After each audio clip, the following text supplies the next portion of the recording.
Last day namin ngayon mga pre, araw ng Friday. Ayan oh, natunaw na yung snow mga pre. Kaya ng umaga medyo makapal yan. Mga pre, ito mga pre sa mga kapwa ko na sasalang sa final interview. Pre, sure ball mo yan pre.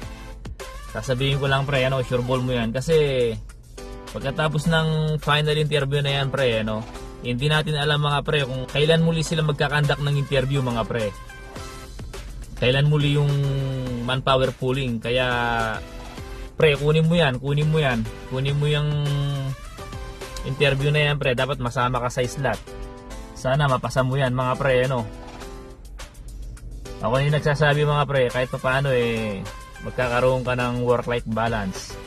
Lalo na pre kung nasa age 30 pataas ka na pre. Yan yung pagkakataon na pre, hanggat meron pang oras, hanggat meron pang araw, mag-review ka na mag-review pre. Kausapin mo yung sarili mo sa salamin. Okay? Upang sa ganun, pagka meron ng question and answer, smooth na yung pagsagot mo mga pre. Kaya pinapaalala ko sa inyo mga pre, siguraduhin nyo yan mga pre, sure ball nyo yan. Tulad ng sabi ko kanina, hindi natin alam kung magkakaroon pa ng manpower pooling next year.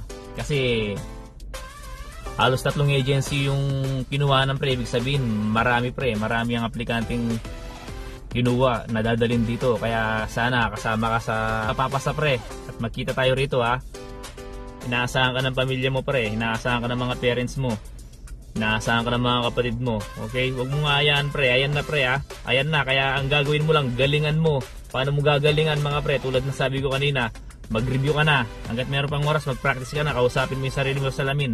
Okay? Pagka na face to face mo na yung employer pre, dahil nga nag-review ka, na kahit paano confident ka.